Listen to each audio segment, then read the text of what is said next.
Ladies and gentlemen, after the greeting addresses, so let us get to the national session of the Kyiv Special Forum, which is called Ukrainian Agenda in the area of foreign policy and security.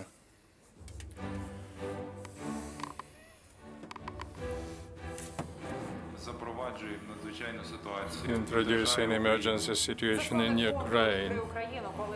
The founder of the Open Ukraine Fund, Arseniy Yatsenyuk, handed material assistance to Chernivtsi people.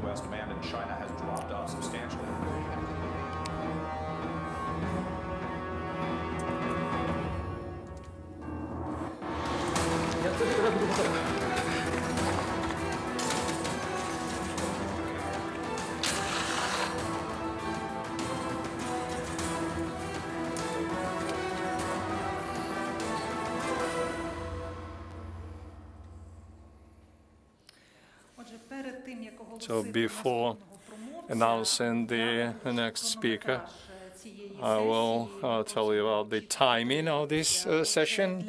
Please keep to it. So every speaker will have 30 minutes, 10 minutes for presentation and 20 minutes to answer questions. I'm giving the floor to Petro Poroshenko, chair of the European Solidarity Party, President of Ukraine in 2014-2019.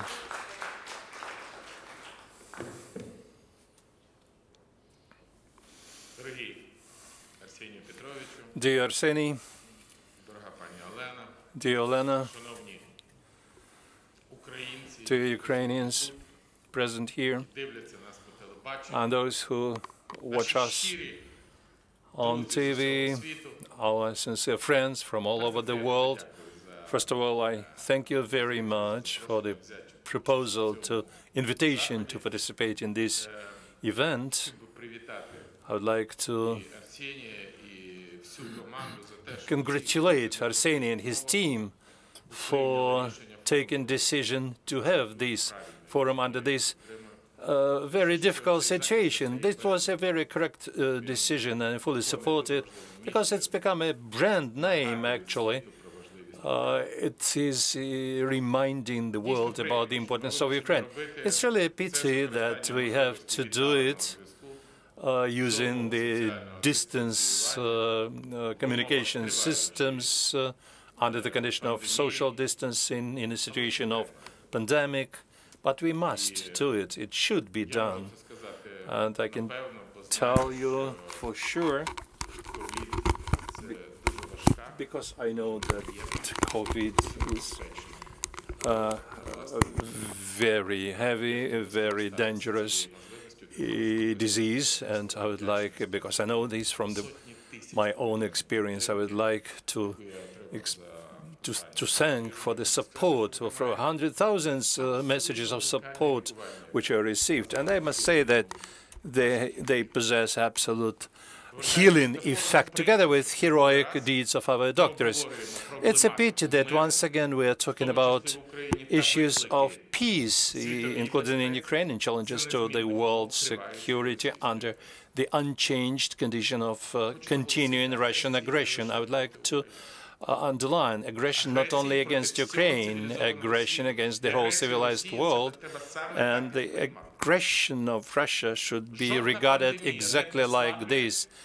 No pandemic weakens Russian appetites to war. I would like to repeat what Donald said.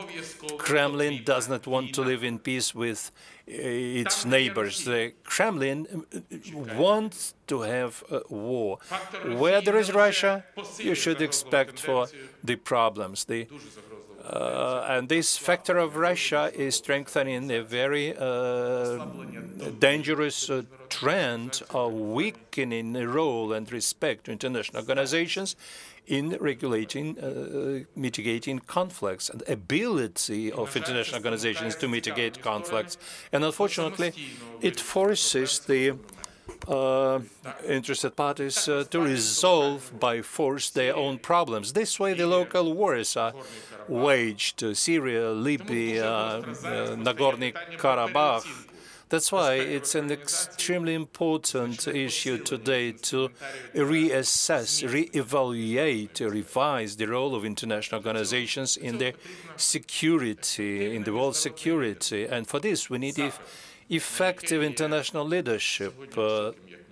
And request for this leadership is extremely high today, like never before. Ex-Vice President of the United States, Hubert Humphrey, once said that making peace is like building a huge temple. You cannot do it for a moment or for decades. You need a whole generations of nice architects and joint efforts of very many people.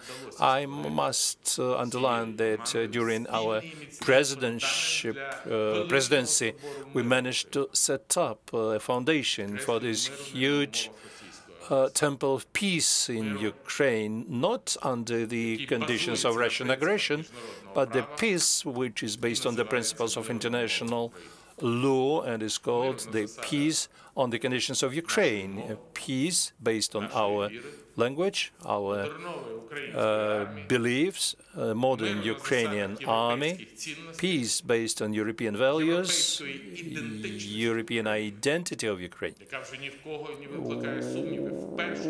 Nobody already has doubts about it. First of all, Ukrainian people. European, Euro-Atlantic course, the vision of Ukraine as an alienable part of the democratic world, which both our guests spoke about. I mean, Mr. Tusk and Mr. Fukuyama, and we started that. Unfortunately, the irreversibility was not guaranteed, and now they are trying to rebuild everything. Think only about the initiative of reducing the number of Ukrainian troops and reducing of funding of Ukrainian army. And I hope very much that those servants of people who visited Donbass recently heard from soldiers on the front line about it. They can't understand that the world with a neo-imperialistic Russia is impossible, and under this situation we have to get rid of Russian for generations, for the distance of generation, when we strengthen our Ukrainian immunity. Maybe the medical term will be more understandable for them.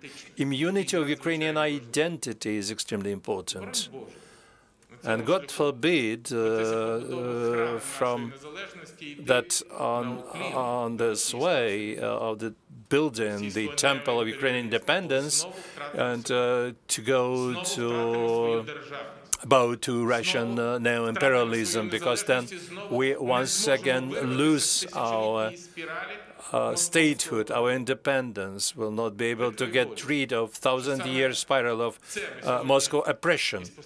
Unfortunately, and it's a pity that we are observing exactly this now, that the green authorities, green power, with the populist, with non-professional approach, weaken Ukrainian immunity. He said how dangerous populism is today, and they are trying to give us multicolor sweets instead of effective, though bitter pills.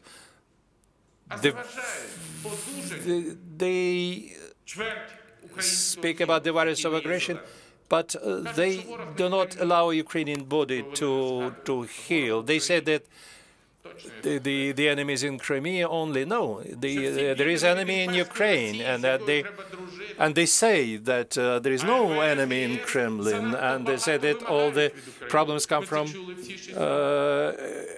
IMF and European Union, that they demand too much from Ukraine. We've heard this over the recent time, and this way, from their rhetoric, for a strange way, they disappeared. Aggressive Russia was strengthening sanctions.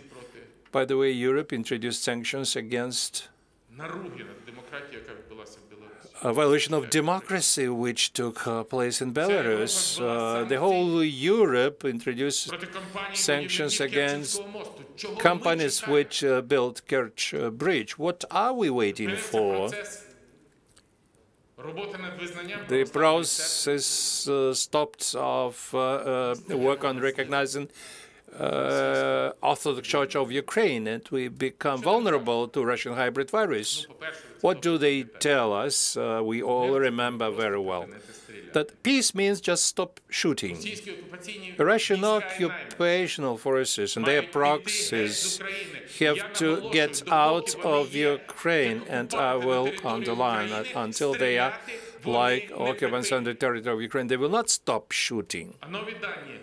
New information from the Special Monitoring Mission of OSCE, which over these 89 days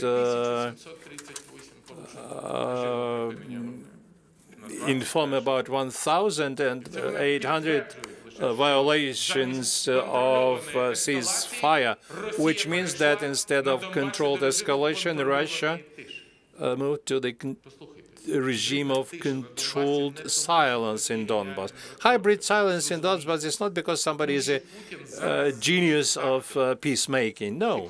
Putin just changes his tactics and making use of this time to build up military potential on the occupied territories, bring in modern weapons, train and teach combatants, and setting up its military positions. Intelligence is informing Ukrainian authorities every day about it.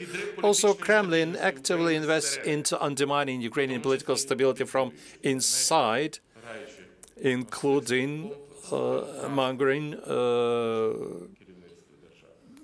hostilities, making use of different relations between Ukrainian authorities. Just give me 3 more minutes, please, with your permission. I'll try to fit in the slot. Russia is actively using the 5th column in the political forces in Ukraine and the media. There's an onslaught on Ukraine's information space, an onslaught on Ukrainian patriots and volunteers, and there is a threat to the freedom of media, and this is very much spoken about not just in Ukraine but in the world at large. This undermines credibility of Ukraine, and we're being told that Crimea was restored on the agenda. Friends, Crimea has never disappeared from that agenda. The international platform for deoccupation of Crimea was launched by us back in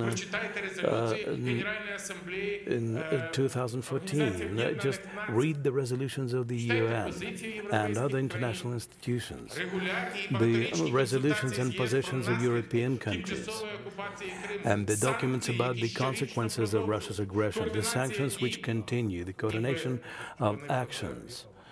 It looks like they have forgotten about it.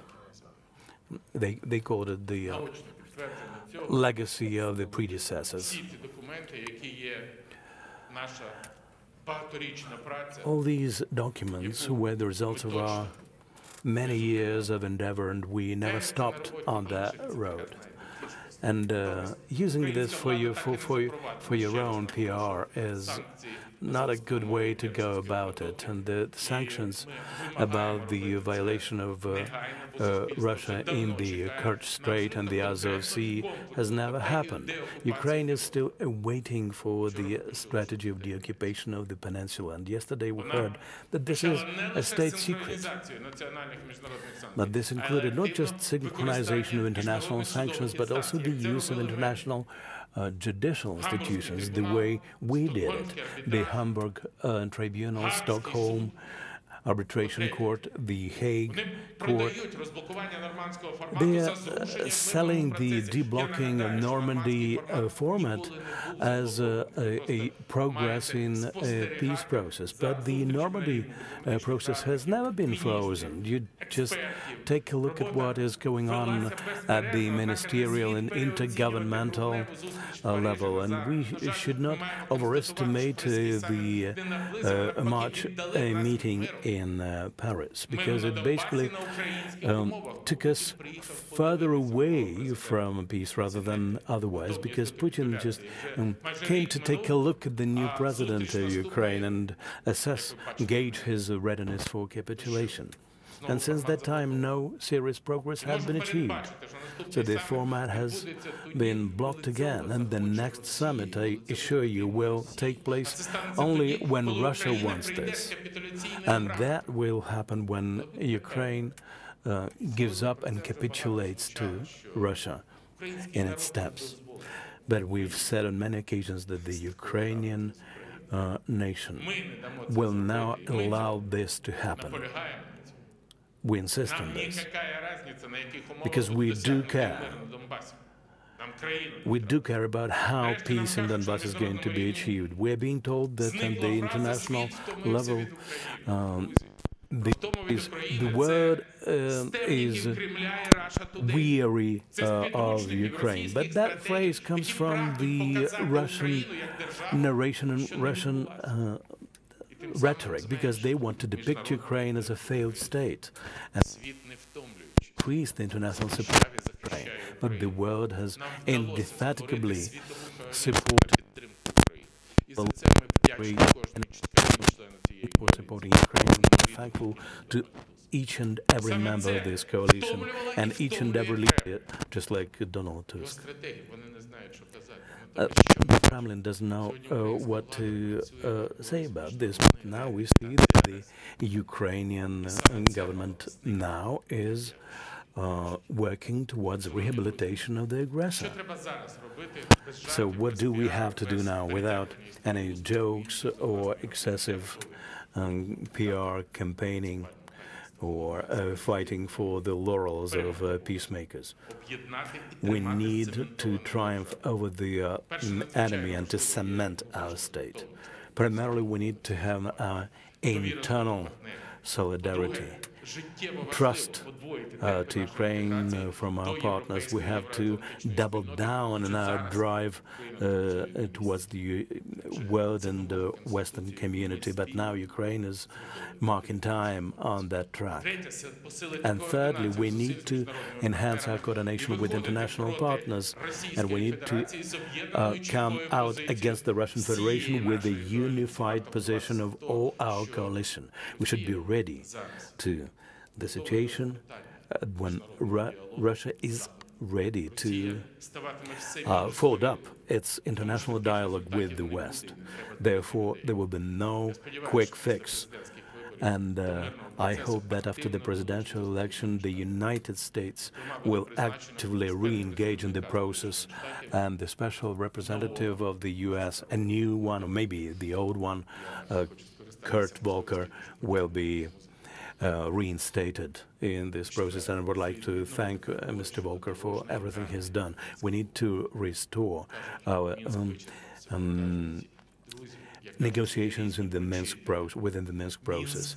Some people say that Minsk has run its course, but the set of Minsk arrangements and the roadmap for the implementation is one of the steps towards peace. We need to insist on the withdrawal of Russian forces from Donbass, the restoration of control over the border, and the introduction of UN mission there.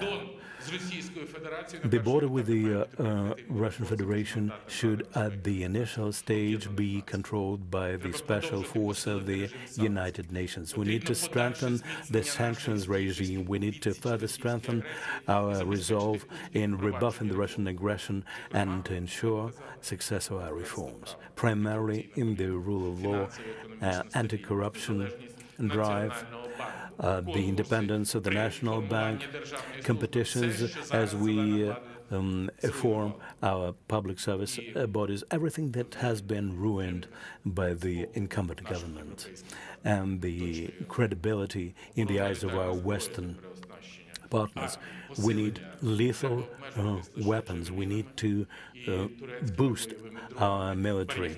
It's not enough just to have javelins and Turkish UAVs, which were procured by our team. We finally have to strengthen our air force air defense capabilities. We have to have Patriot complexes because we need to be prepared for the air attack from the Russian Federation. We need radio warfare capabilities.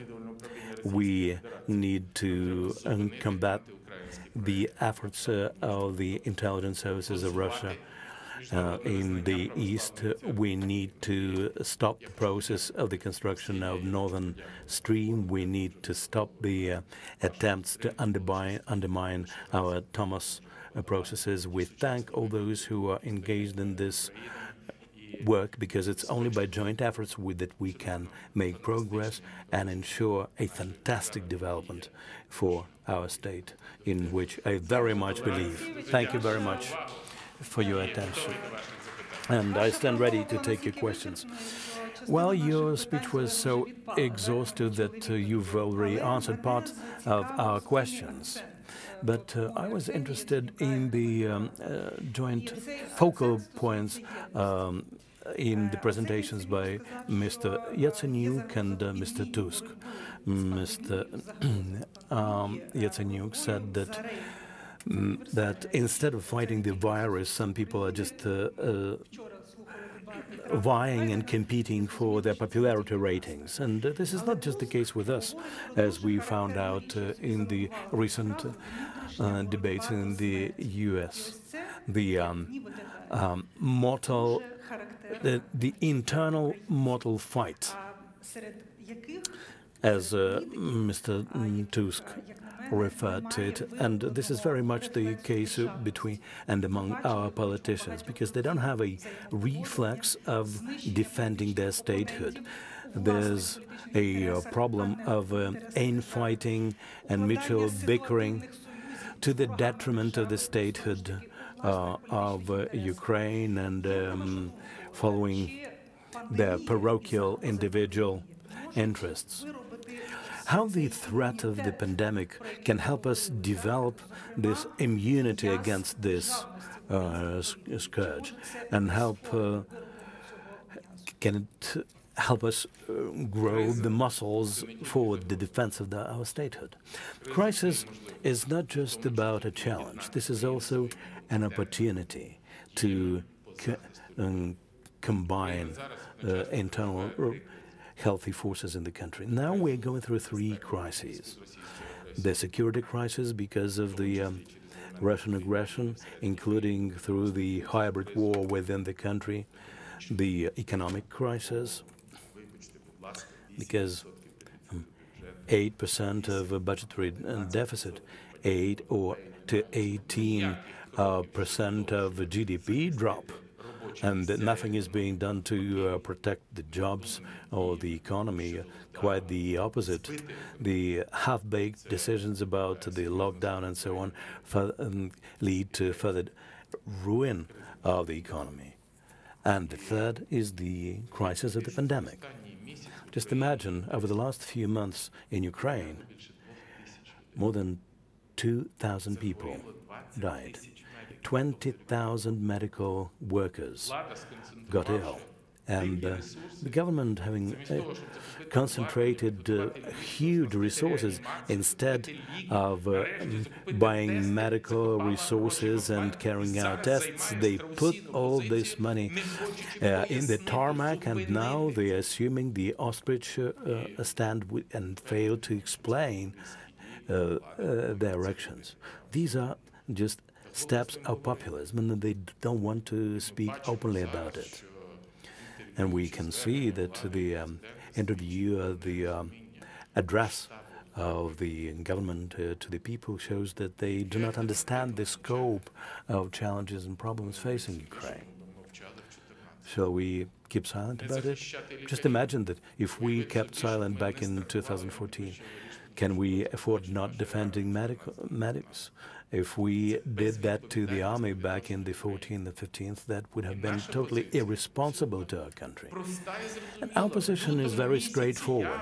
In February, I came up with a proposal and addressed President Zelensky. I asked him to engage myself or our representatives and set up a special staff, a task force to counteract this issue.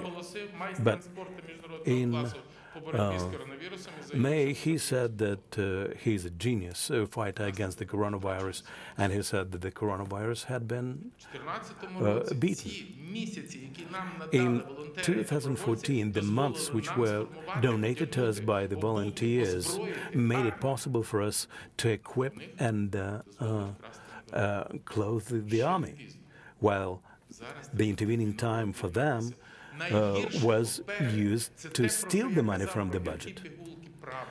That is what I called the bitter pill of truth, because in the future, what lies ahead in the future is the deaths of innocent Ukrainians, and we cannot afford allowing people to die because of the incompetence of the government and the powers that be.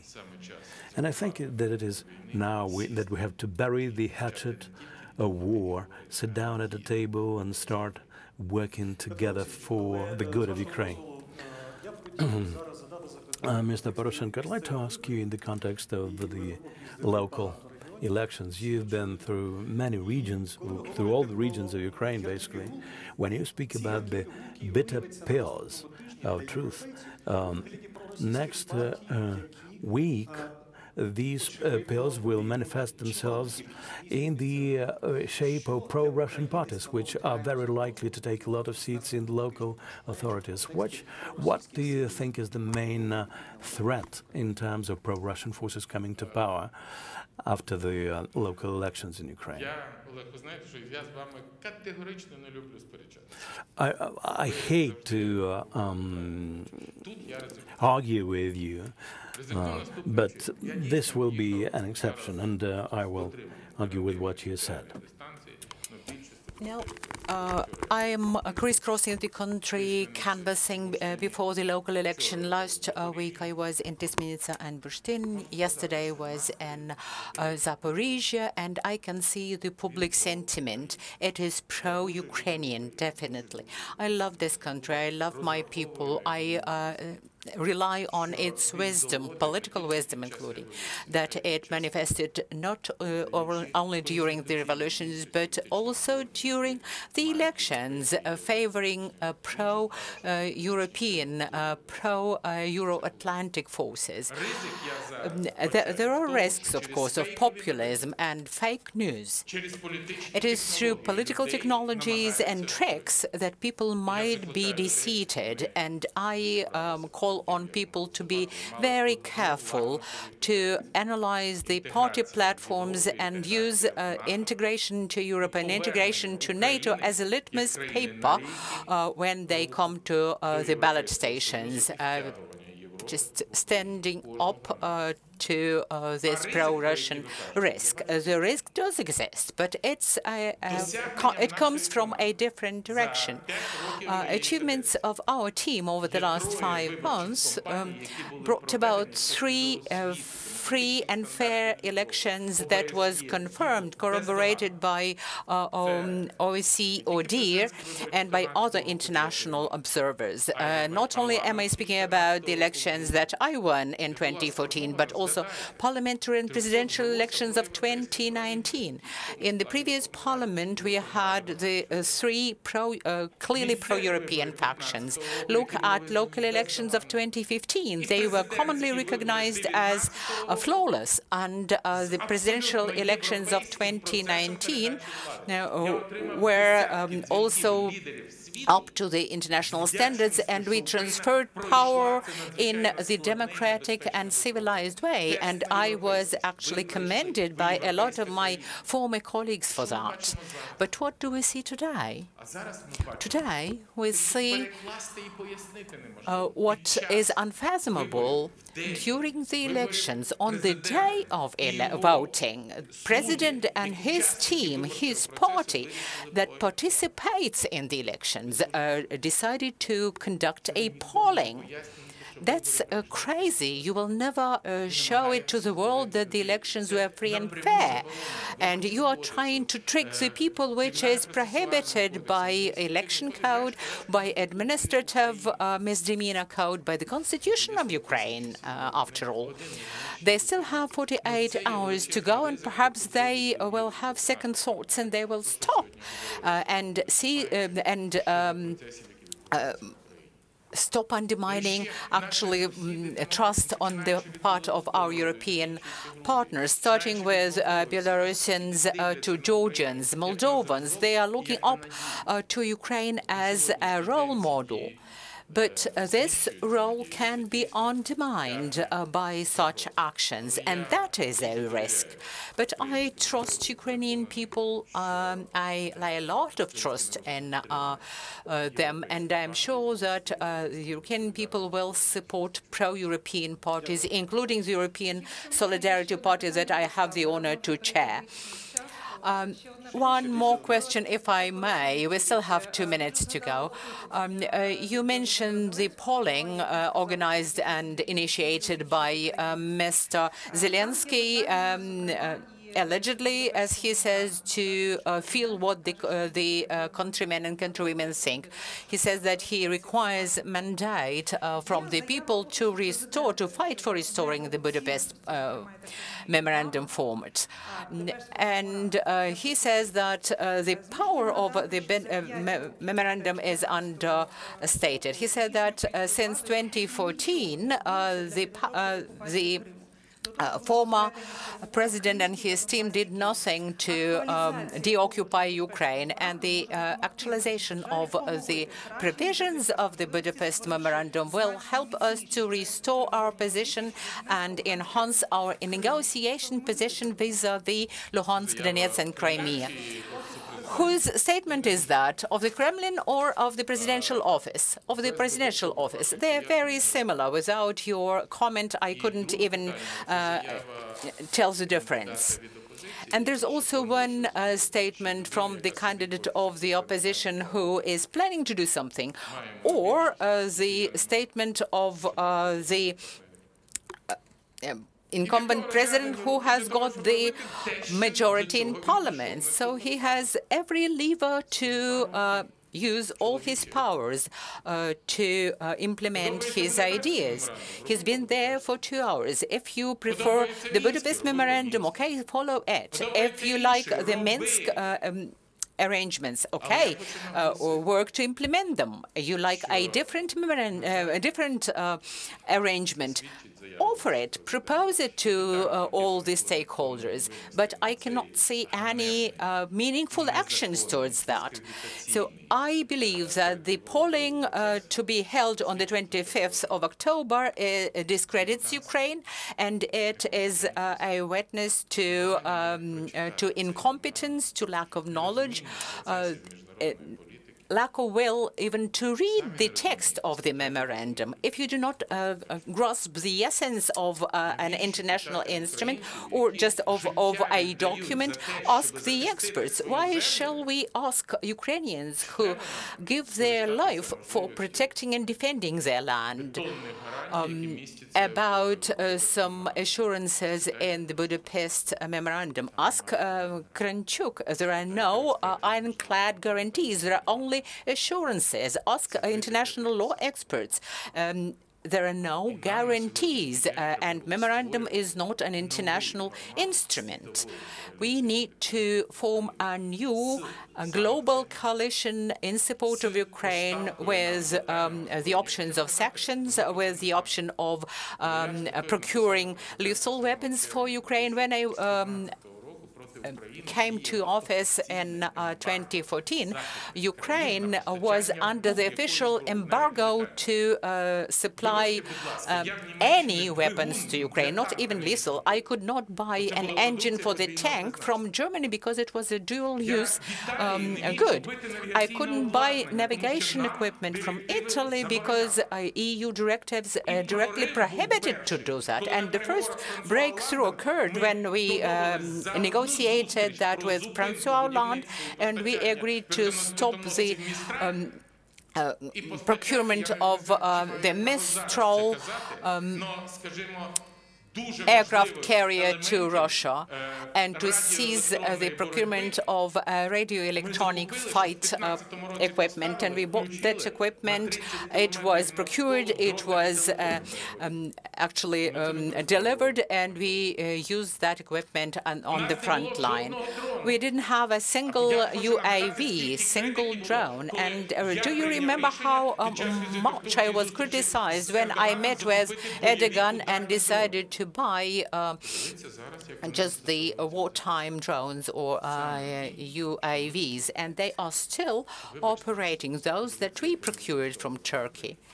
But look how they are used today. God forbid. Petro Poroshenko, the fifth president of Ukraine. Thank you very much. And now I will give the floor to Mr. Grigory Nemyria, deputy chair of the Batkivshina party and first deputy chair of the Verkhovna Rada Committee for Foreign Affairs. The floor is yours. I can see that you are disinfecting the microphones and you take care of all the precautions to prevent infection. Thank you very much. On behalf of Yulia Tymoshenko, who was announced in our agenda as one of the speakers, I want to apologize on her behalf. She cannot be with us because she has a family member falling sick with this epidemic, and she sends her greatest and her warmest greetings and apologies and wishes of fruitful work. I would like to use this opportunity to contribute to this meaningful discussion, and I would like to actually follow Donald Tusk's advice to make this discussion more moderate. We should argue in moderation, and he said. It's difficult, a task 2 days before the elections, but I will try hard. You will know that I participated in a lot of security fora. Over the last 5 years, we had a multitude of such fora. Sometimes I feel like people believe that the number of fora will translate into the global security, but it isn't so. Hardly will security fora be tagged as insecure or dangerous, but sometimes such security fora prevent us from open and sincere discussion, from exchange of opinions targeting results. And Kiev Security Forum is a very happy exception from this rule, because it allows Ukraine to make her voice heard in the international arena, not only in Europe, but all over the world. We live in the times when security is shrinking. It's both subjective sensation and the objective reality. And insecurity and dangers multiply. Not only the traditional types of dangers and threats, we have used or have got used to them, but we are facing new types of threats. The almost year of the pandemic that we are all suffering from is just another symbol of that. Under the circumstances, what one should pay special attention to? First, today we are witnessing a process, unfortunately, whereby the global order, the post-war global order, is coming to an end. It changed a bit after the end of the Cold War, but it remained intact by and large. Today, we don't have a bipolar world, nor do we have the unipolar world anymore. And I would like to draw your attention to a very important thing. As a rule, all previous global orders were defined and their rules were written by the winners for the losers, for those who lost wars. That's what we observed after the Second World War.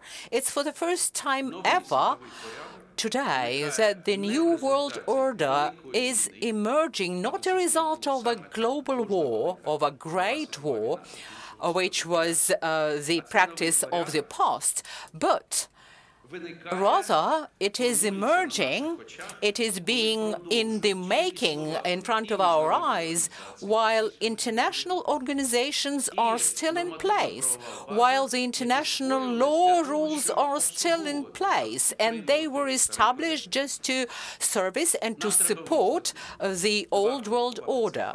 And we have to recognize and we have to admit that the efficiency and effectiveness of these international organizations and as a consequence, the authority are dwindling. Of course, we feel it, and it is a painful feeling, particularly over the last 6 years. The old norms and rules, guarantees, safeguards, and assurances of security are respected no more, and there are no new guarantees or assurances, or else each plays by their own rules. Sometimes you think that the new world order is formed by everyone and nobody, and everyone and nobody are trying to actually write those rules. It is called today anarchic, asymmetric, multipolar order, but that's the major danger, I would say. I believe that the preservation of the situation is very threatening, and it does not meet national interest of any country whatsoever. Another threat or another danger is what we see emerging as an attempt to create new Yalta without Yalta. What does it mean? It means that countries will agree informally, just upon agreement to move to a redistribution of formation of the old spheres of influence and formation of new spheres of influence. So this Yalta without Yalta is also a dangerous process, like the process when the new world order emerges and everybody deals with it, nobody deals with it. So that's why Ukraine must understand what's going on, strategically revisit the very notion of the security, not just tactically adapt to the changes in the security environment. On this background, which is the second thing I want to tell you about, it's become normal to hear about the growing role of nation-states. What does it mean in concrete terms? This means that the role of internal limitations and internal opportunities for foreign and for security policy is growing. Yes, national interests. Now you will hear speeches by international, national leaders. The frequency of use of the term national interest is growing rapidly, and it's very clear, and it's very important to understand and see that in the modern world, very rarely these national interests are guaranteed the best way by exclusive relations with only one out of many different centers of influence. In fact, we see how quickly the realities change. One example, the role of the United States, the part of the United States in the world GDP, and 1951 was 51%. In 1991 was 25%, and in 2020, 15%. In this context, a lot of discussions are taking place about the consequences of the elections in the United States for, as you heard from Mr. Fukuyama, for Ukraine and other countries. People will speak about this at today's forum. We believe that whatever happens at the elections in the United States or any other country, the most important thing currently is what's taking place or does not take place in countries, including in particular in our country. That's why it is very important to understand that foreign policy should start at home, and security policy should start at home. Nobody will help Ukraine the same way as it can and should help itself. Once again, successful foreign policy begins at home.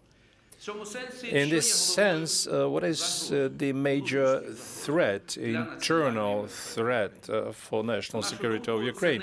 We believe that this is unacceptably low level of public administration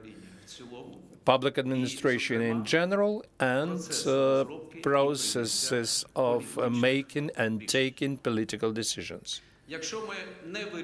If we do not resolve this problem, and it should be resolved quickly, our way towards recovery will be too long.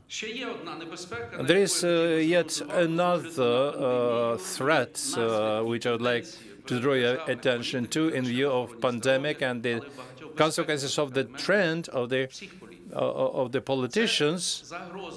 This is a threat to the healthy balance between the state and the society. We've heard about lockdown and contradictory consequences of such lockdowns for economies. We saw in Ukraine a lot of abuse of law enforcement authorities who limited rights and freedoms of citizens. But it's very important to understand, and unfortunately we don't see this in the decisions of current authorities, that this balance is taken care of and the attention is given to it. Recently, a book was published by well-known authors, Darren Acemoglu and James Robinson. This time it's a book, Narrow Corridor, State, Society and Fate of Freedom. So this narrow corridor is a challenge for politicians, for those who take decisions in order to ensure this healthy balance between the state and society. The previous speaker touched upon the so-called questioning or opinion polling during the national elections. This is yet another example when the state violates or almost violates this margin, when the acts by the state narrow the space for the society and not vice versa. So if we do not overcome these difficulties, and our way towards recovery will be very, very long. What is the biggest deficit in the societies all over the world? The biggest deficit in the world is a deficit of resilience. How to overcome this deficit of resilience against threats, whether it's pandemic, epidemic, or any other threats. There are many. There is one answer: unity. This is unity. But it's easy to say, and it is very important to demonstrate this in practice. I will give you a very brief example. A lot was spoken about the ideas aimed at joining efforts in Ukraine to counter coronavirus. They said, I offered, you proposed, they didn't listen to us. But On the 20th of October, the Parliament Verkhovna Rada, with more than 300 votes, adopted a resolution which was submitted by Yulia Tymoshenko, but she did not insist on her exclusive authority, but it was supported by all the factions and voted by more than 300 votes. This proposal is a hint offered, and I hope that the authorities represented by the President will offer their hand as well. This is an example, a clear example, unequivocal, when in reality you can reach such unity. I believe that realism complemented with goodwill is the best way for Ukraine and for the better security future. As politicians, we must concentrate today on our major things, that is health and welfare of our citizens. The year of pandemic must teach all of us that there is nothing, absolutely nothing, more important than this. Thank you for your attention. Thank you. We have some minutes for the discussion. With your permission, I would like to clarify about the end of the world order and Ukraine in this process. It is clear that our attempts declared in the Constitution to move towards Euro-Atlantic integration, European Union, was based on the old world order. We cannot now reject or refuse these wishes. And on the other hand, can Europe be regarded today, unlike America, the exclusive partners for Ukraine? It's a very important question. Thank you. Yes, we must answer such questions. Nobody doubts, and there are no reasons to doubt about Ukrainian choice, which was made not by Ukrainian politicians, but by Ukrainian people. The question is how to make this wish true the best way.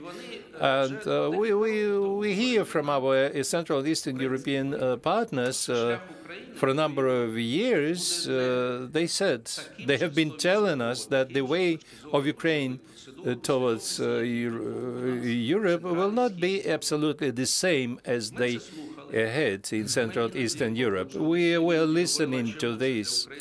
We sometimes agreed with them, and sometimes we said, why should it be different for Ukraine? But now we see the reality that it will be different. What does it mean from the point of view of internal policy of Ukraine? The European integration is not foreign policy. It's the internal policy which goes through the whole society in the country. What does it mean for us?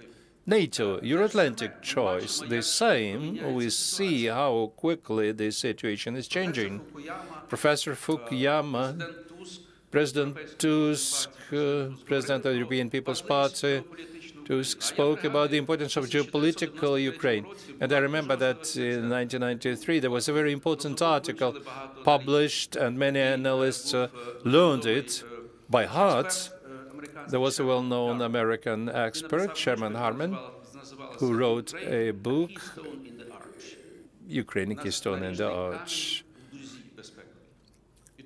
And then we were proud. We said, yes, that is so.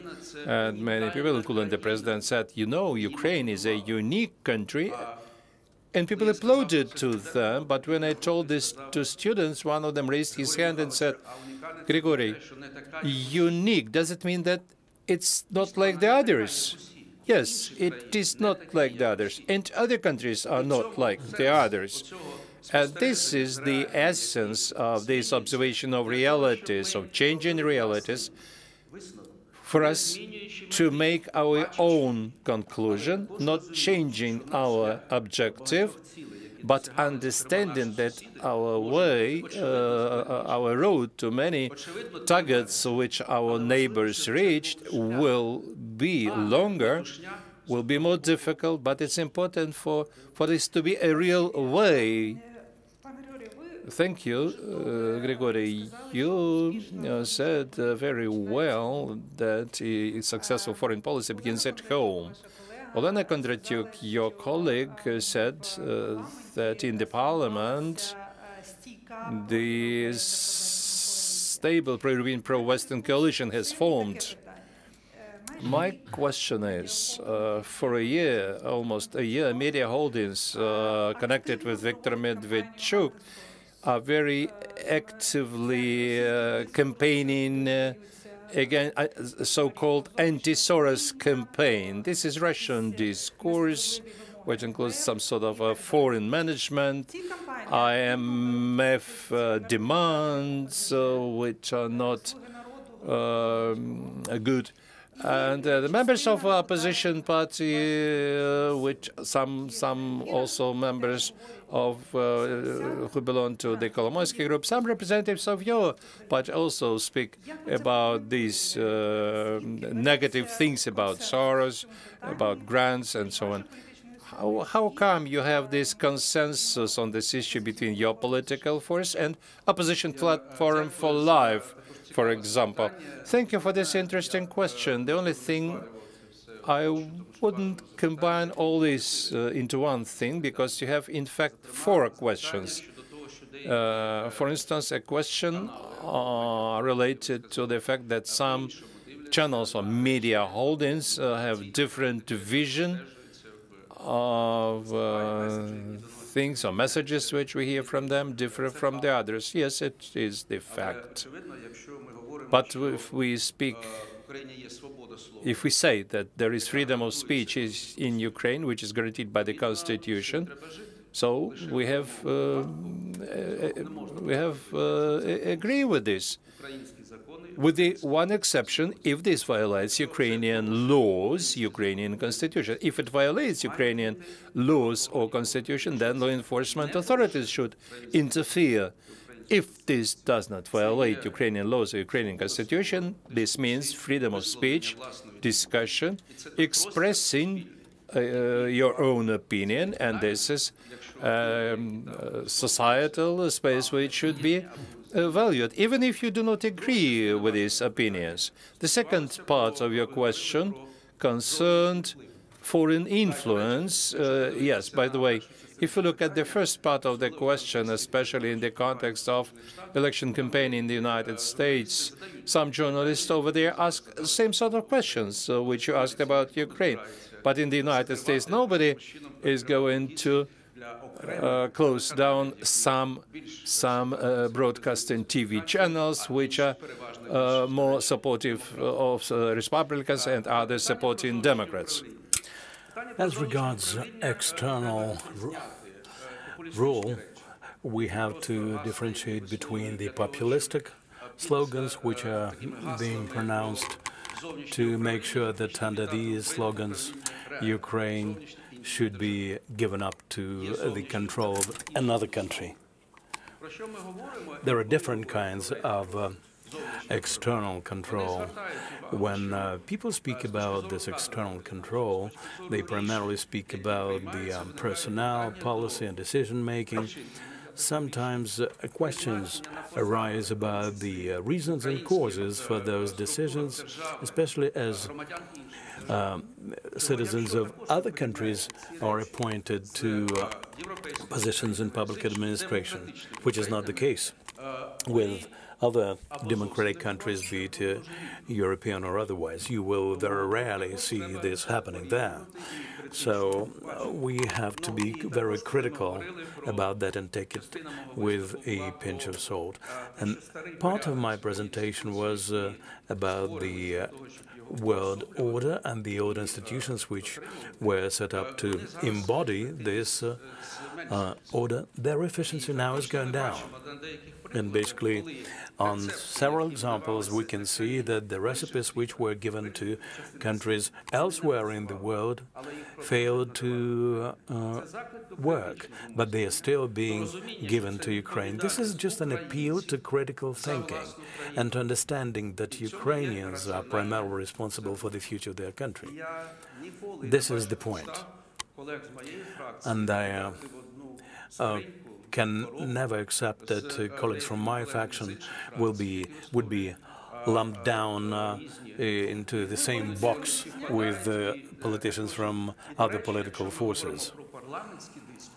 And if we speak about the parliamentary debate, Parliament of all places is the place where this debate should take place without any limits and limitations, because we do not have managed democracy. If we do not try to manage democracy, then with each and every step we will become increasingly healthy and truly European country. Thank you very much, Mr. Nemira, for your presentation. And now we would like to open a discussion which basically requires a little technical break. It'll take us just 1 minute. We need to change the scenery here.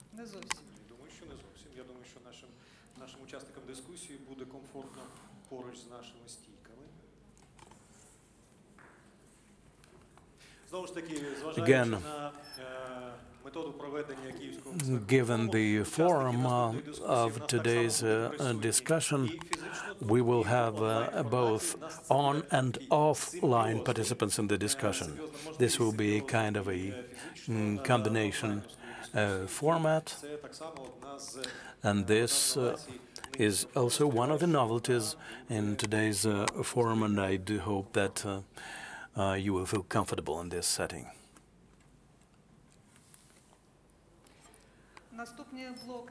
Well, the next package of issues does not envision long presentations or speeches. We will switch to the discussion right away. We will have Q&A from the very beginning. So if you are ready, I'd like to invite to the discussion about the Ukrainian agenda in the area of security and foreign policy.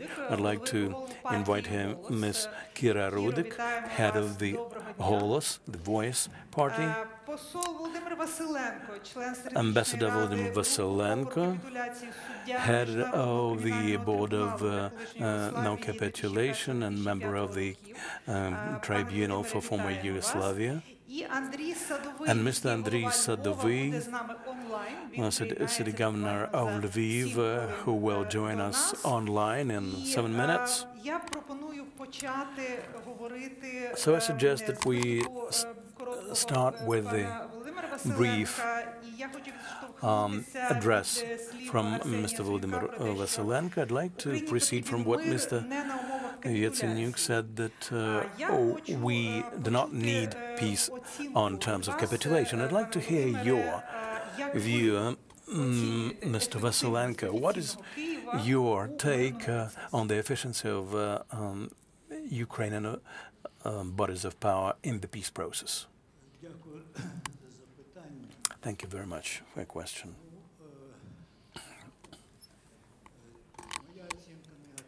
Well, my assessment would be negative, because the Kyiv's authorities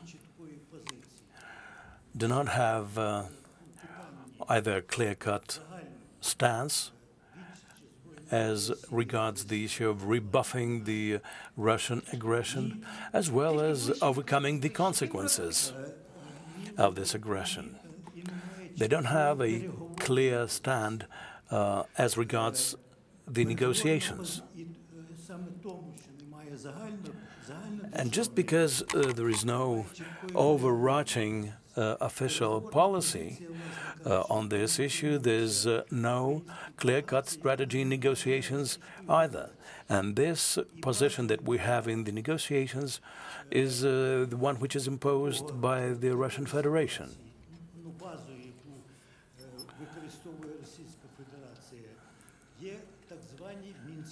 And the premise that the Russian Federation proceeds from in this regard is the Minsk arrangements. At its time, the Minsk arrangements were imposed by force by the Russian Federation, and the then President Petro Poroshenko was forced to accept those arrangements. He had no other option, and he did the right thing, considering the circumstances. And as a matter of fact, the Minsk arrangements, in terms of their content, are the documents which contravene the major principles of international law and the major principles of the Constitution of Ukraine and the vital interests of this country. We have to give credit to President Poroshenko, though, because, of course, the Minsk arrangements did become a kind of a diplomatic trap for Ukraine, but we have to give credit to Poroshenko that he managed to keep the door of that trap open and to proceed with the talks. And by doing so, he managed to make sure that a coalition is set up at the international level which supported Ukraine. He managed to stabilize the situation at the front and strengthen the diplomatic position of Ukraine in the world.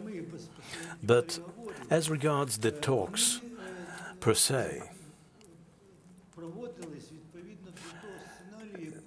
they took place according to the scenario imposed by the Russian Federation. And at his time, President Poroshenko had to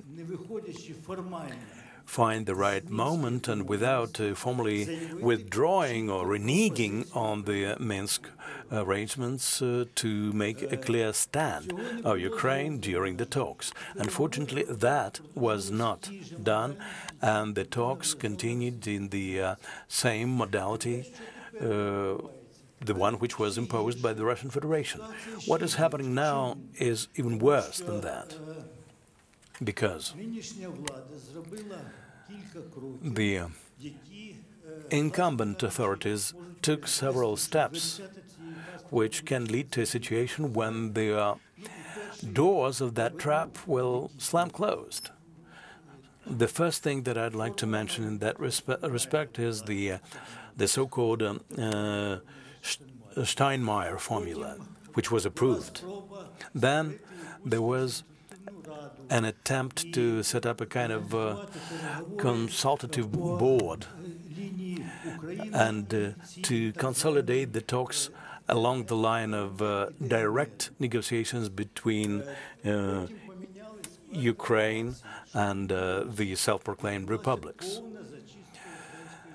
Then there was a reshuffle of the Ukrainian delegation, and the Ukrainian delegation was purged of people like Marchuk, Mocyk, General Bondar, and Valery Hrebenyuk, which means the people who stood in the right statehood-oriented positions of Ukraine, who had some experience of negotiations, and they were able to withstand the blow.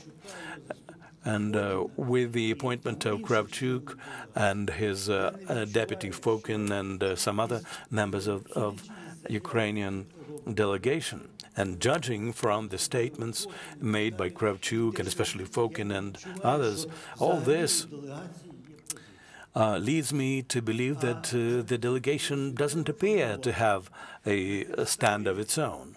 But this position should be shaped on the basis of our national interests, in line with the international law and the Ukrainian constitution. Let us give the floor to Ms. Rudek. I don't mind. I mean, in the context of what you've just said, everything is bad, basically. I'd like to focus on some specific points, though. So the thing is as follows. What is happening? We're being told that the Minsk arrangements is a kind of a sacred cow, that there is no other way out than implementing the Minsk arrangements. But what do we have to implement? If we view this from the position of view of the international law, they should be considered null and void. In terms of diplomatic tactics, we cannot renege on it, but we have to be clear-cut about our position. And we have to make it clear that we, by no means, will accept the modality of the talks which was imposed to us. The ideal modality was found sometime in the past, and this is about Geneva format, where Russia was involved as the aggressor state, and as well as Ukraine and Europe and the United States. The latter being the allies of the country, which suffers international foreign aggression, basically. That was a totally different modality, and I have no idea why the Geneva format was replaced with the so-called Normandy format. What is happening in the Normandy format is that it's not clear who plays which role, even though there should be just two players there, Ukraine and Russia, and the other two should be intermediaries, and not the equal players within this, and Russia posing as peacemaker. So the only way out here is to shape our position in line with the international law and to say that the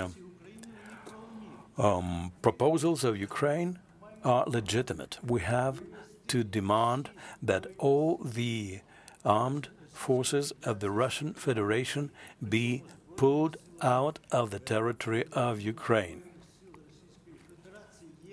And the units of the Russian Federation are also those which have sometimes qualified here as combatants, militants, or what have you, but they are military units of the Russian Federation. Kira Rudek, please.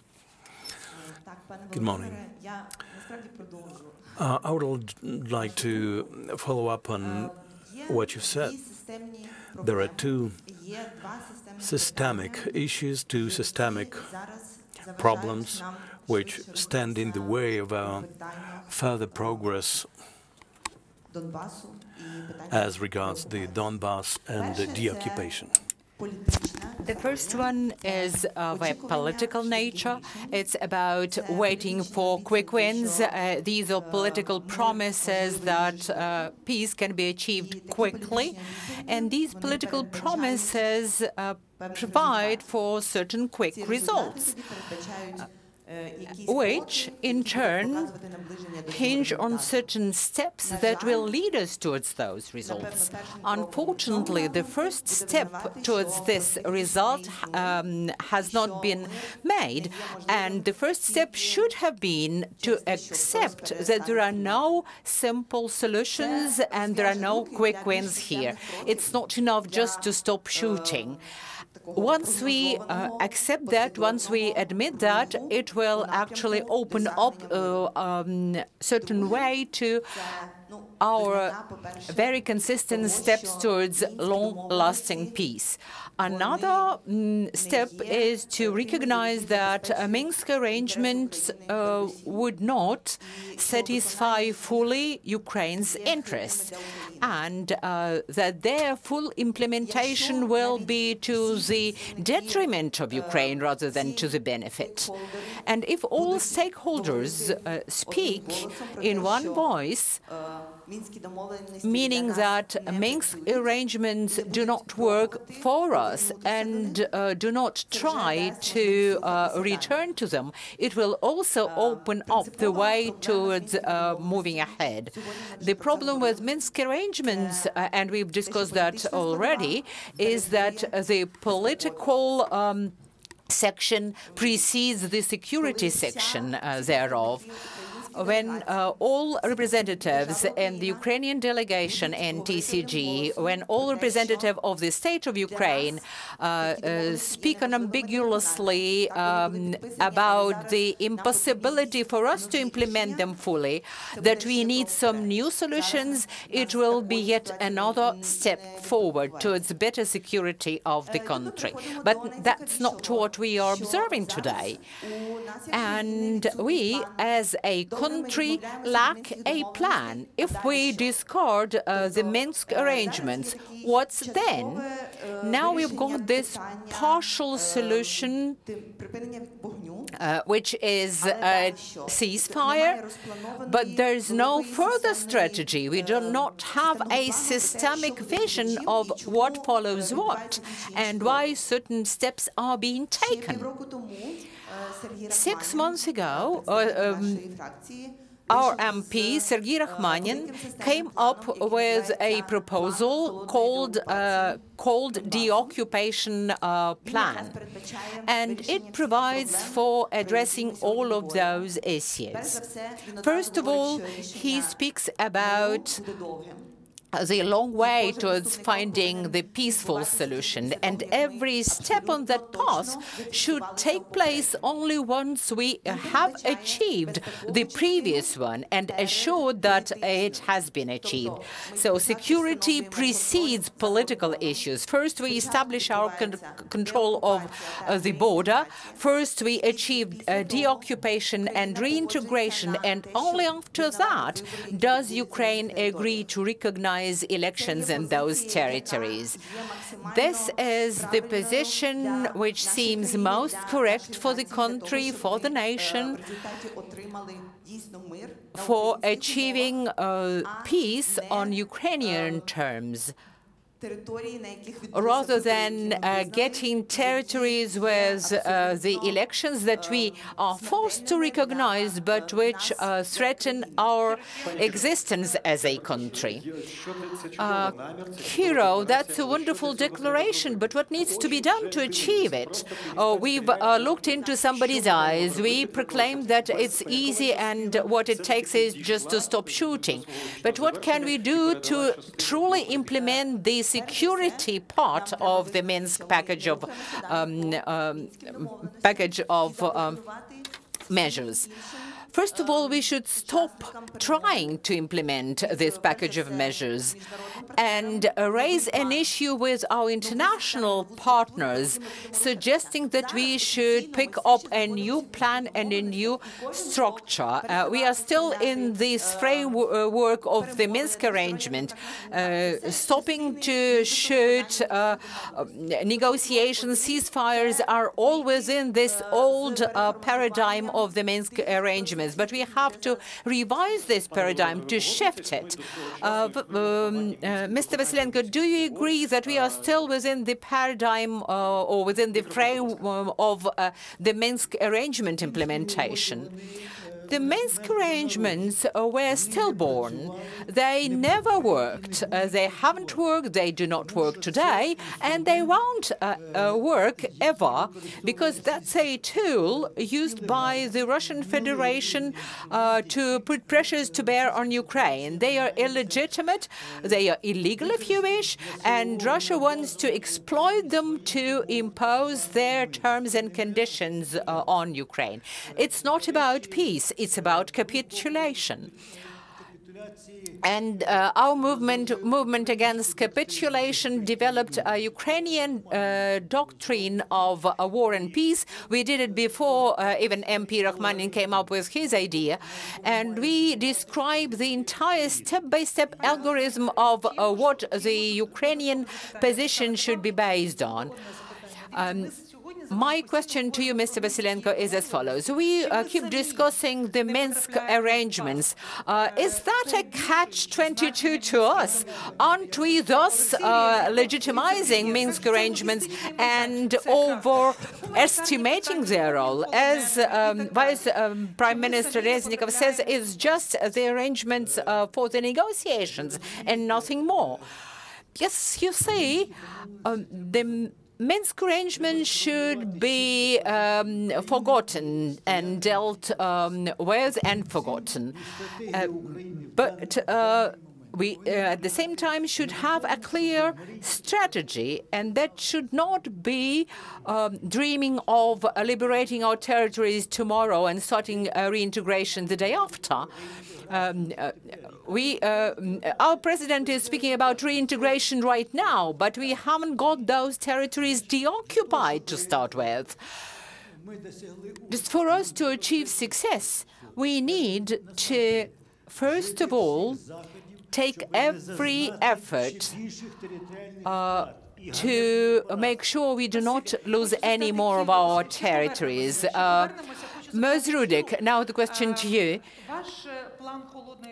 Your cold deoccupation strategy or cold deoccupation plan, you say it's a long distance game, and it's fairly conventional. Alexei Reznikov, Vice Prime Minister, speaks about 25 years horizon of the occupation reintegration. Now, you've been speaking about the frozen conflict, and everyone seemed to be quite happy with that before the Karabakh erupted. Now we understand that any frozen conflict is pregnant with the opportunity to explode. So do you see any threats related to that for Ukraine? First of all, we are speaking about two different stories and two different situations.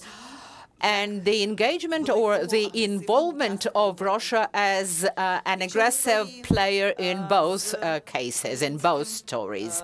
Whereas in the Ukrainian story, it's the Russian-Ukrainian war, and Russia is a direct aggressor. In the case of Nagorno-Karabakh, they are just financial sponsors of both parties to the conflict. And at the same time, it's the beneficiary of the conflict, because they profiteer from trade with each party. They sell weapons to both parties, and they actually sell war instructors to both parties, and they exploit that conflict to their own benefit. I think the comparison is lame here. But in foreign politics, in the global politics, the Nagorno-Karabakh conflict will actually win us some brownie points in negotiations, because our supporters, our partners will see that the threat is ever growing to Ukraine. And I would like to return to this issue of the time frame or timelines for deoccupation and reintegration of Donbas. We cannot predict the duration of this process, no way to do so. But we should be discussing specific steps on the path towards that. The problem with the Minsk arrangements is that they are keeping us from making progress, and they are blocking the design and implementation of a new plan. We are now in a situation of a country with no uniform strategy or plan of action, nor do we have the uniform and agreed coordinated policy of reintegration. You've got Sergei Rakhmanin with his plan, and the movement against capitulation have got their own plan. Why can't you coordinate that effort of yours? So, of course, we can negotiate different time frames and timelines, but we should have a very clear understanding of the current picture. What picture, whose picture are you talking about? I'm talking about the vision of the powers that be, of the incumbent administration, including the president. Now, speaking about the frozen conflict, forget about it. There's no frozen conflict at present. There can be no frozen conflict there in the future. while we have this occupation, the aggression is here. There is no frozen conflict. And that's what we have to recognize in the first place.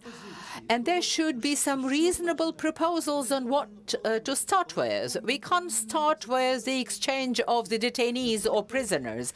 It's just the preparatory process. And when I look at the president's position of stopping to shoot, I understand that we can stop to shoot for 24 hours for the parties to, say, recover their bodies or their wounded, etc. And the Supreme Commander or Commander-in-Chief should actually give the necessary instruction to the troops. That's what our party, our side, has done. But the other side, Putin, would never instruct his proxies to stop shooting.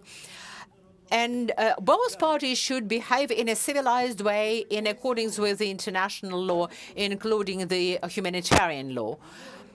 And Ukraine should shape and formulate its requirements, its demands very clearly. We are not speaking about disengagement. We should be speaking about the complete pull-out of all weapons and troops from Ukrainian territory.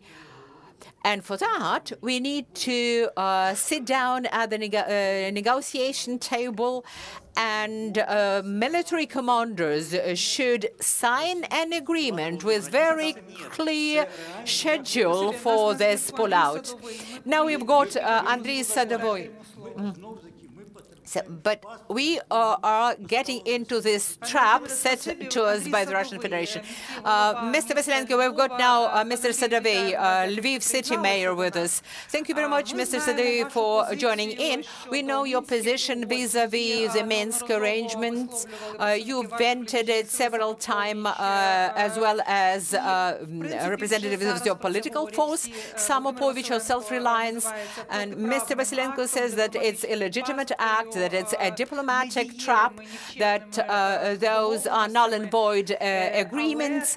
But this way or another, we continue to discuss the Minsk arrangements. And when people come up with the idea of other platforms, is it a realistic alternative, given that the Russian Federation, as a major player, just refuses to follow suit, refuses to accept any other formats or platforms? Thank you very much for inviting me. Good afternoon, dear colleagues. I understand many Ukrainian politicians who are hoping for a wonder, that one wonderful day everything will be okay. But that's not how it works. The world only recognizes the power of force. That's why we need to do our homework for the world to start understanding and recognizing us as a serial players. And under current circumstances, a lot of power may belong to local communities, and I believe strongly in the fact that this election will make a good impetus for development of Ukrainian towns and cities. In particular in Lviv, we are working on this, on the development, further development, giving people hope, not just speaking about bad things, but show them good examples. Recently, we signed an agreement procuring 230 electric buses. I'd like you to come back to my question about Minsk and other formats, because this is the topic of our discussion. If you can, please come back to the answering my question. Speaking about Minsk, we must be realistic. Russia wants Ukraine to capitulate. At Minsk, it does not work. It was invented not as working mechanism. It was invented to push us into the process. Like 15 years ago, Samopovich self-assistance was shouting, they're pushing us into a trap. But people said that we have agreement. Now I'm happy that in the parliament there is Golos, voice, there is Madam Rudik, there is Sergei Rakhmanin, who say truth, open truth, whatever bitter it is. What can we say if currently in Ukraine Russian special services operate openly, or Russian mass media who distort the information? In 2019, I went to Avdiivka, and locals told me, listen, Ukrainians are shooting at us. I said, why do you think so? They said, the television tells this, but they watch only Russian television, not Ukrainian television. Why can't they stop it? A year ago, President Zelensky said that the authorities have information on how the Medvedchuk group channels are funded, and surprises are waiting for us. It was last August, and my question is why the previous authorities and the current authorities cannot cope with anti-Ukrainian, pro-Moscow forces in the country, because the authorities don't have enough strength to do things for the future, thinking strategically for 10, 20, 40 years. And when they think only about today and asking media to tell about them only good things, that this is like Medvedchuk channels. So any good Ukrainian idea is being the mud is leaned at it by these channels. How can it be in independent Ukraine, the Russian enclave? Russia is attacking us, and on the other hand, they say, don't touch these media because they have problems in the process of negotiations. On the contrary, we have to move forward and win. Nobody in the world will respect us if we do not put into order our home. Today, why Stepa is winning in Slavyansk at the election? The one who was swinging the occupational flags in her town. That's speaking about Minsk and strengthening the role of local communities in the context of the dead Minsk arrangements. Let's speak about another possibility, setting up Lviv platform for moving forward Ukrainian interests at the international level. What do you think? Will this idea be supported by our international partners? In fact, we already have such a platform, Lviv Security Forum, which is taken care of by General Hodges and Oksana Syryid. It's going on in the online format. We have Kyiv Security Forum, we have Lviv Security Forum. We have to think, not to waste time, but think over. In Russia, they have all institutions engaged in learning or studying Ukraine in different directions. I was expecting for the Institute of Strategic Studies to start operations after the presidential election. Have you heard about it? Have you heard about strategy for the next 50 years? No, nothing. I'm ready to get involved, to get engaged, and to help, because nobody will do this for us. I'm very pleasantly surprised by the high level of this forum. And I welcome you to Lviv. Come to us. Let's work together. We may have an excellent axis, Lviv-Kyiv. Maybe people who are far away from politics but very close to modern technologies, I mean IT technologies, they may have their own vision of what should be changed and what first steps should be made in the context of Minsk or not, taking Minsk into account in further development. You know, people who deal with the modern technologies and innovations, first of all, support systemic approach. Today I have already spoke about the steps which should be taken. You cannot reach a result if there is no plan, if you still belong to the past, and you create just an illusion of fulfilling a plan which does not exist anymore. The systemic approach If there was no systemic corruption, there would be no Tesla, Microsoft, Mac. Apple, Tesla, Microsoft are based on the plan, and this plan is fulfilled, is implemented. Yes, there are ideas, there are breaking ideas, breakthrough ideas, or disrupting technologies. The problem that is not because we don't have ideas. The problem is we still belong to the past and trying to reanimate it. The first step should be to recognize that we need a new plan. We have to agree to move in the same direction together. We may engage, we should engage our international partners. You may call it as you like. Call the occupation of Donbass, or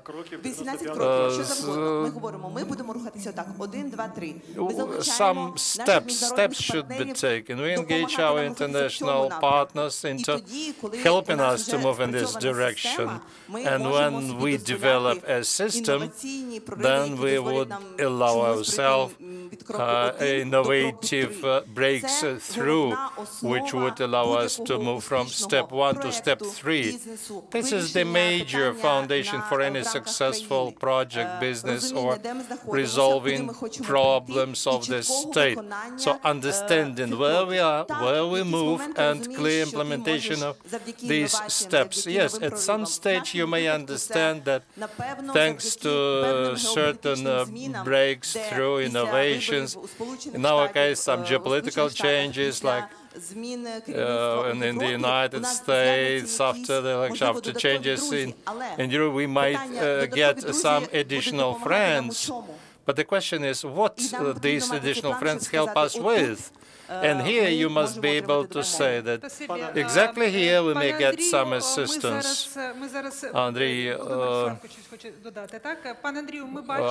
we see you, but now Vladimir Vasilenko wants to say something. I would like to agree with Andrei that if Ukraine is not strong enough, no negotiations will be successful. You must understand, Ukrainian authorities must understand, and citizens of Ukraine should understand that Russia is based only on the right of a force, not by force of right. And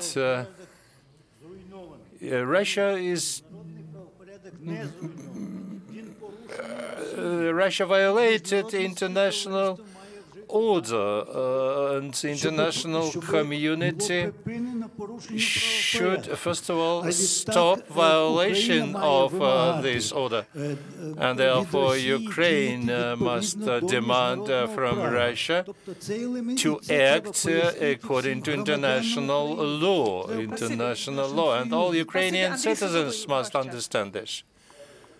We must understand that Donetsk and Luhansk is for a long time. And we must focus all our energy on putting everything into order in Ukraine.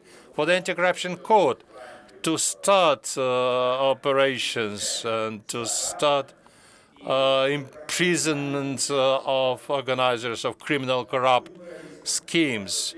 Let's be realistic. I always give an example of Konrad Adenauer, whom the Soviet Union offered to unite Germany. He said, either unity or freedom. I choose freedom. After the Soviet Union fell, the Germans united. It will not be quicker here than in Germany. Yes, Putin will agree to give up Donbass under one condition, if he takes over the whole Ukraine.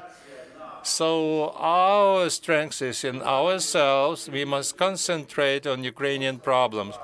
Let's push out Russian agents of influence from Ukraine, give maximum impetus to the development of entrepreneurship, and you will see how the world will start respecting us. And then we'll have financial flows. You see, we don't have good flows of money in Ukraine. We have very small small streams, little streams, rivulets of money. And so until we have fulfilled our own task, nobody would help us. After these elections, dear colleagues, come to Lviv. Good atmosphere, nice coffee, tasty coffee. Let's get together and think, because I will not think like you will not think like me, but when we think together, we'll have a result. This should not be done once a year. This must be a regular process. What divides us today? Ideologically, we are in the same dimension, but we have now a historic change. Chance in independent Ukraine is not given just for good. You have to fight for freedom every day. Move towards new objectives, new goals, and I wish you a nice mood and genial ideas, which you will develop at Kyiv Security Forum, and we'll develop them at Lviv Security Forum. 2 minutes for Kira. I agree with Andriy. In my previous speech, I said that we have to think on how to strengthen our cooperation with international partners. And every delegation which came from Brussels last year, they said, yes, Euro-integration could be quicker, our cooperation could be better. We want to see from you one thing. They don't ask us to influence Russia or change something in the security area. International partners tell us we want to see results of fighting corruption. It seems to be our internal problem, but it directly makes impact on our external interaction and opportunities which we have in the security area. And we see that over the last year and a half, there has been no progress in combating corruption. But it slows down integration. It is the reason for low economic indicators. And before the election, I see that the corruption will not allow Ukrainians to elect new authorities in the open and fair way. So once again, we'll be fighting against virtual evil once again and again. So what can we do as a country in order to strengthen our position at international level? First of all, deroot corruption, and for the authorities to fulfill their promises and definitely develop our economy. We have Arsen Avakov speaking from Milan, Italy, Minister of Interior of Ukraine. I will remind you that in Italy, in Milan, there is another court session on the case of Ukrainian soldier Markiv, who was sentenced to 20 years in prison for alleged killing of an Italian journalist. Any news? What's the update? Good afternoon. Yes, today the court decision is very important. We had the defense lawyers speaking. After the break, we'll have the private defense lawyer of Vitaly who will be speaking. We've come up with a set of evidences on a most systemic basis, a lot of pieces of evidence and proofs which prove that the accusations of Vitaly are absolutely baseless. We very much count on a just court decision, especially as this meeting is taking place in a more qualified and professional atmosphere, and we hope that the decision to be announced early November will be in Vitaly's favor, and Ukraine will not suffer from this hybrid blow. And there's no doubt that this is a hybrid blow, and what was inspired by the Russian propaganda activists resulted in a case against the Ukrainian soldier and Ukraine in general. And even here in the courtroom in Italy, sometimes we hear something what is aimed to justify the terrorists and trying to depict Ukraine as an aggressor who resorted to unprovoked violence. We have to realize that this is a hybrid war being waged against us, and the case of Markiv is likewise a manifestation of a hybrid war against Ukraine, be it in the press, in Ukraine, or elsewhere abroad, like in Italy now. We very much hope that the decision will be in our favor, and we will never give up our soldiers. Well, the case with Vitaly Markiv is very exemplary, because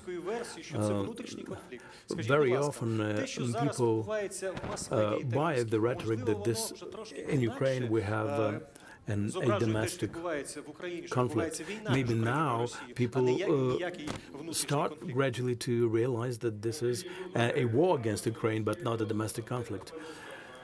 Over the last year, the spirit in the media of Italy has changed a lot. There was a documentary ad in Italy. It was made by Italian journalists on the basis of Italian experts, and this very much changed the atmosphere around this case. And we can hear judge this, seeing and hearing from the mass media, including in this courtroom.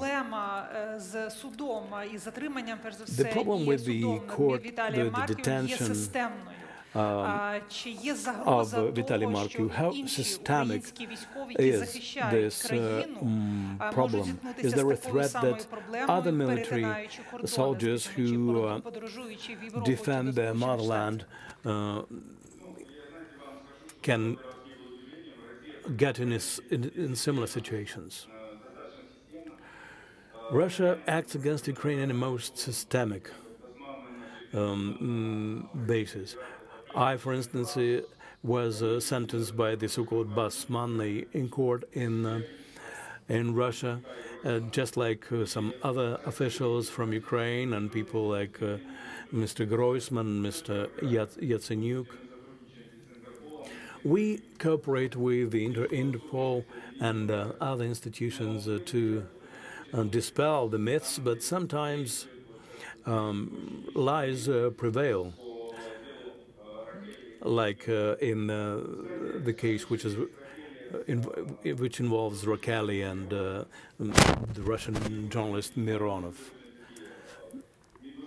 Mironov's relatives recently said that we will not be happy with the culprit who would be appointed, but we support what was shown in the Italian documentary. So our fight at this front does produce results, and each of our soldiers, as he or she crosses the border, should be sure that we will protect them. Well, you spoke about possible appointment of culprits, and I would like to ask you the following. On the 20th of October, President Zelensky addressed the parliament, and during his address, he said that people who surrendered Crimea in 2014 should be brought to account. This is not about reprisal, this is about justice. We demand answers. At that time, when the Crimea was occupied and there was an aggression launched against the Donbass, you were in government. What is your assessment of this statement? I differentiate between the political rhetoric and clear-cut facts. The facts related to that time showed that our powers were not limitless at that time, and on the basis of that, we have to judge what happened. And I believe that issues like that should not be subject to public debates. This is a subject for a painstaking analysis, and after this analysis we will be able to say what we could have done and we couldn't do. I believe that Ukraine did whatever was possible considering the circumstances. And the rhetoric which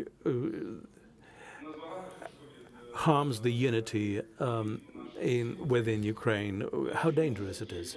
There's a lot of rhetoric which undermines our unity, primarily related to the elections. Today is the final day of campaigning before the local elections, and sometimes rhetoric exacerbates the problem. When we argue among ourselves, we should understand that the situation in the world is very controversial, and we, of all people, should take care of the situation here. And when we try to combat each other and to hurt each other as painfully as possible, and sometimes use dirty tricks, we only make ourselves weaker. I'd like to ask you about the local elections. The active phase is being concluded today, and some politicians at the regional level do not accept or follow the requirements of the central government.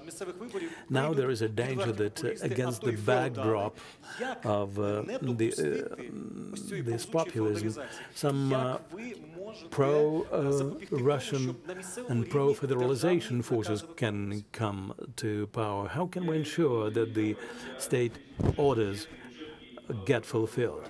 I am a Minister of the Interior, that's why I will do my utmost to make sure that elections are democratic and fair, regardless of who is in power and who is in the opposition. This is pretty much the position that we've taken throughout the recent elections. I will stick to the procedures. Finding arguments to tip the scales in favor of populists or those who actually do good for Ukraine, this is a question to all of us. But so far I can say that the Ministry of the Interior is ready for the elections. We are in full communication with the Electoral Commission and all the local election commissions. The Opora network helps us to oversee the situation and monitor irregularities, and we will do our job properly, I'm sure. I have the following question.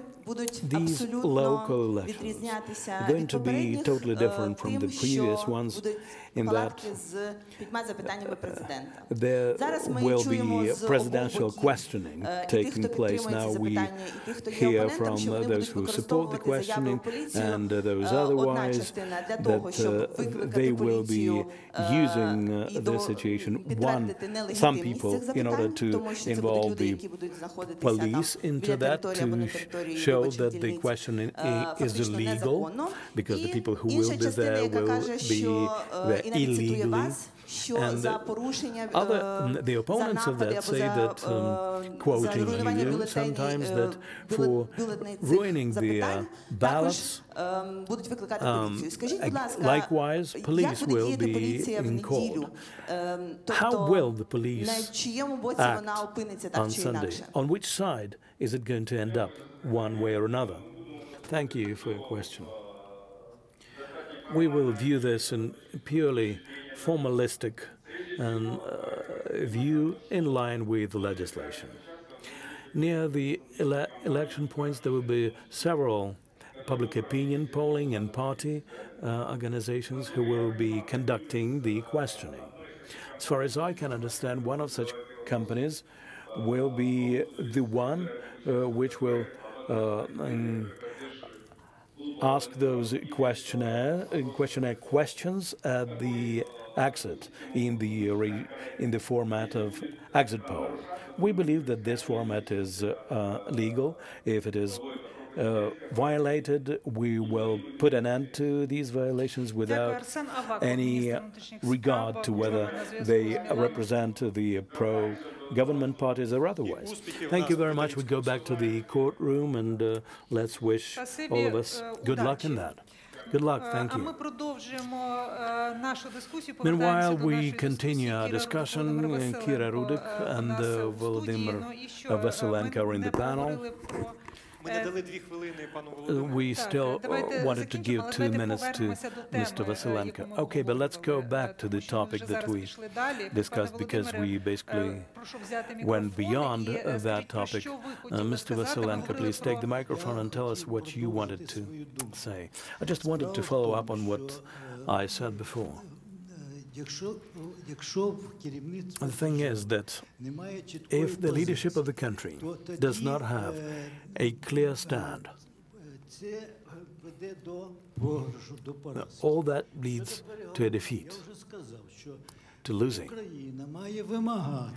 As I already said, Ukraine should demand that all military units of the Russian Federation be withdrawn from Ukraine, and for that we have to sit at a negotiation table and work out an agreement to that effect. This is the reality. If we do not proceed from the clauses of international law, then the reality, a false reality, will be imposed on us.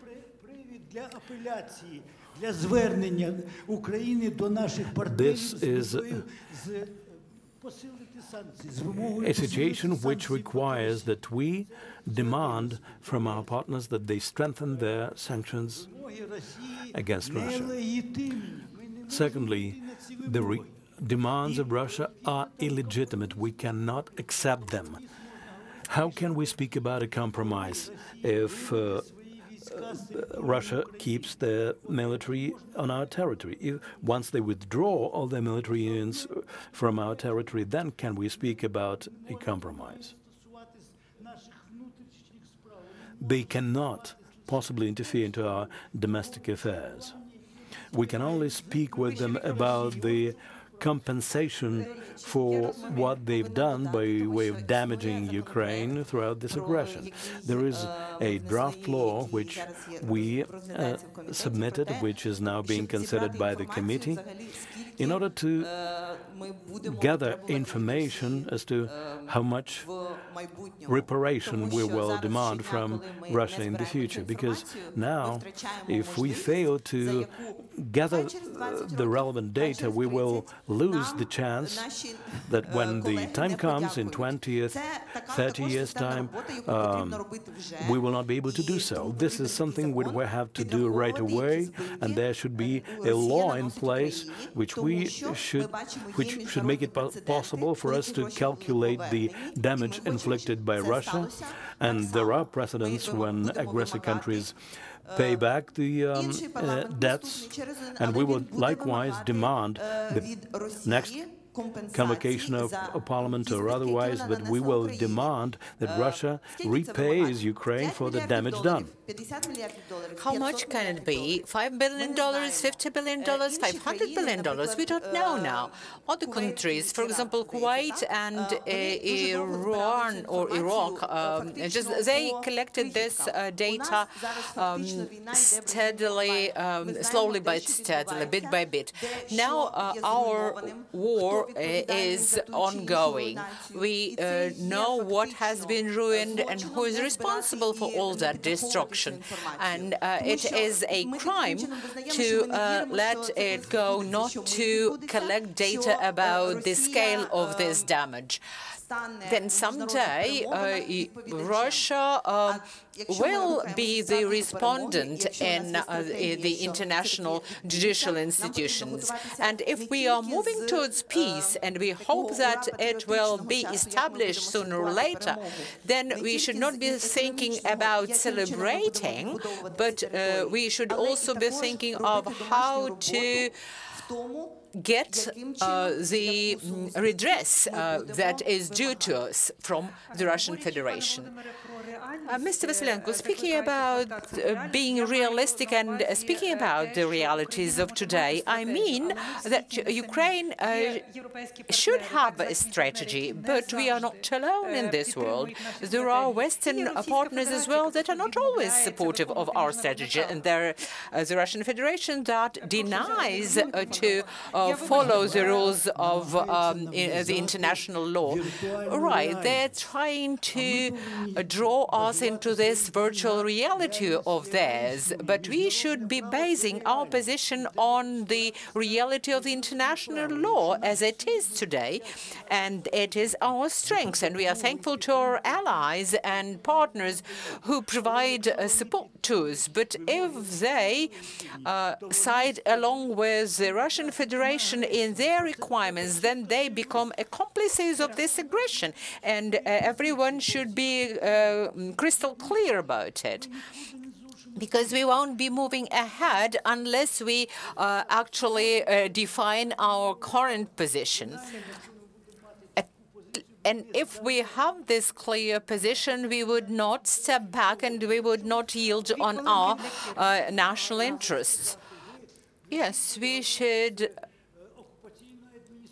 The Russian Federation says you should be negotiated with the occupation administrations, and some foreign partners of ours would rather that we do negotiate with these statelets, self-proclaimed statelets. Just, I understand you in this part. Yes, I hope so, and it depends upon us whether this war is perceived as an international conflict or as an internal conflict or a civil war. We are now speaking about uncontrolled things, that Russia should stop shooting, that they should stop bringing forces here, both equipment and personnel. But I think we should be focusing on our own homework. We should understand that we must stand our ground. We should not retreat, and this should be our position in the international negotiations. But I'm sure that we will have a window of opportunities when the situation, geostrategic situation changes and other forces come to power in our partners, and we should be prepared for that situation. As matters stand, the situation is at a dead end, and we've lost some time, frankly speaking, but it can improve over time, and by that time we should be ready with our homework, with our home assignment as a country, and with our proposals, and we should be prepared to use this very brief window of opportunity to achieve what we want. And that's a long-playing strategy for 10 to 20 to 30 years. We understand there are no quick wins, there are no simple solutions, and they do not rely on, they do not depend on us. But sociological polls suggest that Ukrainians want peace, and they want it now. And President Zelensky says that he wants to achieve peace while he is still in office. But that's a crime, to be deceiving the society, to be deceiving the Ukrainian people. Zelensky didn't start this war, nor did Poroshenko. It was Putin who started the war. So seizing the fire, seizing hostilities, bringing an end to the war depends on the Kremlin, not on Ukraine. And Ukrainians should be fully aware of the situation as it is. In 2018, a law was adopted on deoccupation, and it provides for the major components of Ukraine's position: deoccupation, seizure of aggression, deoccupation, reintegration, and these consequences. But the administration and the media are using the terminology that was imposed on us by the aggressor, and they act in the Russian narrative, unfortunately. Do you want us to recognize that that's an internal conflict rather than the Russian aggression? The government will be responding to the sociological polls, but it has been in power for 18 months, and we can see that nothing changes. We have not addressed those three critical issues. And the president, while speaking to Parliament earlier this week, recognized that the situation is not as simple as he thought it was. So I hope that the narrative will change, the rhetoric will change, and the perception by the public will change. People will become aware that neither the economic development, nor the economic progress, nor else some judicial achievements are possible in the very short perspective. Those who follow the situation in this country can actually agree with me and will agree with me. So our task as politicians is, while pursuing those populistic slogans, never to do harm to the country. Hence my question to all of you about the threat of pro-Russian forces, anti-Ukrainian forces taking power in various regions. I understand that you are fairly optimistic when assessing the popular sentiment or the public sentiment, but the sociological poll shows that the picture might be quite unexpected at the local level, at the local government level. So how would you respond to that? Yes, we do understand that the threat of pro-Russian or anti-Ukrainian powers coming or forces coming to power in certain regions is very realistic and very tangible. But you will know that local authorities, local governments do not decide on the national policy, on the security policy, on negotiations with the Russian Federation. Then the task of the central government is to retain its pro-European path of development. We cannot change the mindset of our people in the south or east of the country. We understand that they might support pro-Russian forces. Do you remember the mass rallies in Luhansk and Donetsk Oblast, actually fueled by Russia, that brought about separatism and then the conflict? Yes, I understand that, but elections are to take place 2 days from now, and we have to think of what to do under the circumstances. And under the circumstances, the local authority, the central authorities should get reinforced and be very realistic in assessing the situation and make some steps to counter this pro-Russian narrative. We understand that some time ago there was a threat of deblocking Russian social media like Odnoklassniki and Vkontakte. And now the central government, and I hope that they are aware of that, need to prevent the separatist movements in local governments. Local policies are focused on local issues, on mundane tasks at hand, and we can see that mostly people who are running today are those who have been in place for some time. Yes, of course, there are such challenges, and Mr. Poroshenko was correct raising them, but we should be asking about the root causes of the situation. Shall we be looking for people who are responsible for that? No, we won't be pointing fingers today. We should learn our lessons. We keep talking about hybrid warfare, sometimes without understanding what that is about. Hybrid warfare has two aspects to it. First is armed aggression, and second is humanitarian aggression or informational warfare. And Russia has succeeded in the latter because this country, Ukraine, has never had a systemic and comprehensive humanitarian policies. So now we have huge Russian presence in the cultural space of Ukraine, in the information space of Ukraine, in the policy of historic remembrance, etc. So they do have a huge influence on human minds. That's true. They win hearts and minds, unfortunately. And actually, local and central governments are to blame for that. Now we've got a newly approved national security strategy.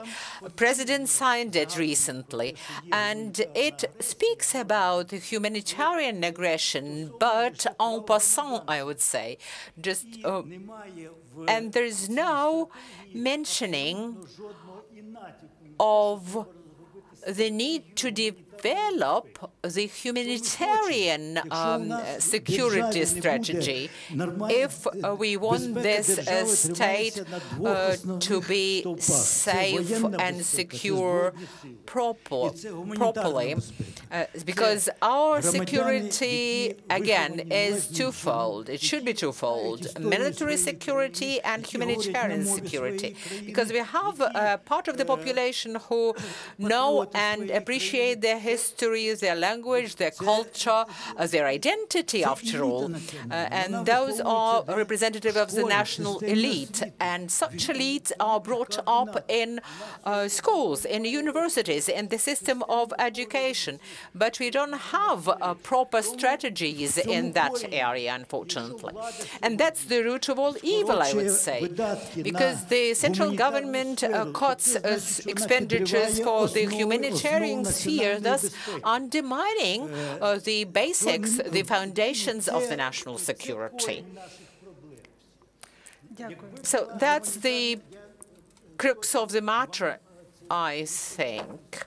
And I can responsibly assure you that if Ukraine had had systemic humanitarian policies before, we would have never had this Russian aggression, and we would have never lost those regions where everything having to do with Ukrainian identity was cleansed. George Vasilenko and Kira Rudik, leader of the Holos political party, were our discussants, and we'll have a brief break, after which we will have a regional session, and the speakers will be Stanislav Shishkevich, first leader of Independent Belarus. Thank you very much.